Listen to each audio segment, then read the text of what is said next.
Hi guys, in today's video I'm going to be continuing with the AP Calculus BC syllabus. I'm going to be discussing the alternating series test. So let's get started. So if we have an is greater than 0, then the alternating series, I'm going to write it as as, n equals 1, infinity, minus 1 to the power of n, and n equals 1, infinity, minus 1 to the power of n plus 1, an.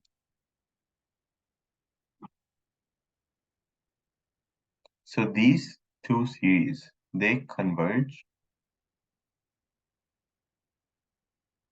if the following, so these two series converge if the following conditions are met. So I'm going to be explaining these conditions.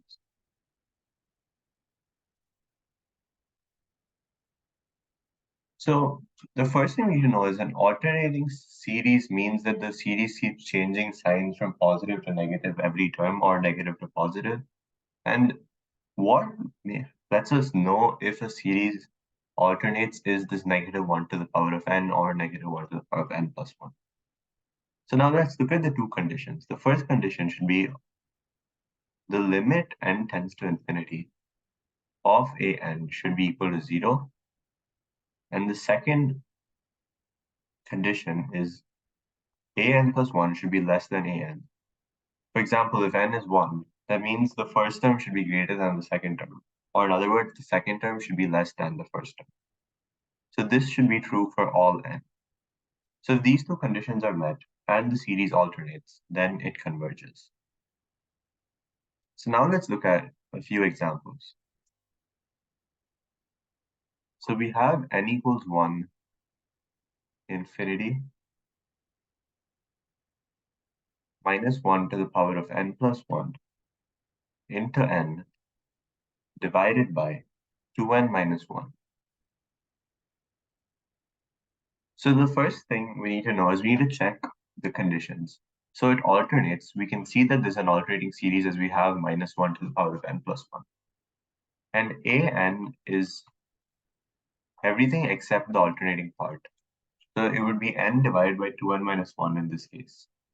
What we need to do is we need to check the first condition. So the limit n tends to infinity an should be equal to 0. So let's check if this holds true.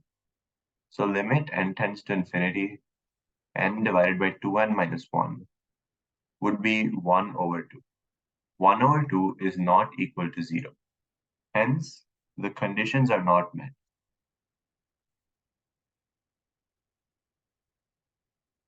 The conditions are not met. And one important thing to note is if the conditions are not met, it doesn't mean that it diverges. It could still converge. However, in this case, it diverges by the nth term test.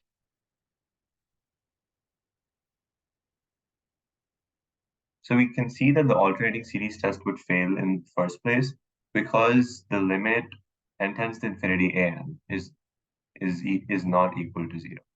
That's why it fails. So now let's look at a second example. So we have n equals 1 infinity minus 1 to the power of n divided by n squared. So firstly, this is an alternating series as it has minus 1 to the power of n. An is 1 over n squared. Limit n tends to infinity. 1 over n squared is 1 over infinity, which is 0. So hence this condition is checked off. And then our second condition is that for all n, an plus 1 should be less than an. So let's check it out. So let's plug in n equals 1, for example. So is 1 over 1, which is 1, is that greater than 1 over? So when n is 2, we have a smaller number. Hence, we know that an is greater than an plus 1.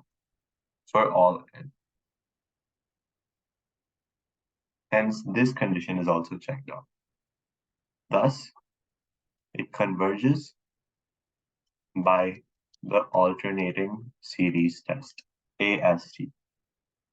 Okay, that's it for today's video, guys. In today's video, I discussed two examples of the alternating series test and also described the conditions for when an alternating series converges. Thank you and hope you all have a great day. And please consider liking and subscribing.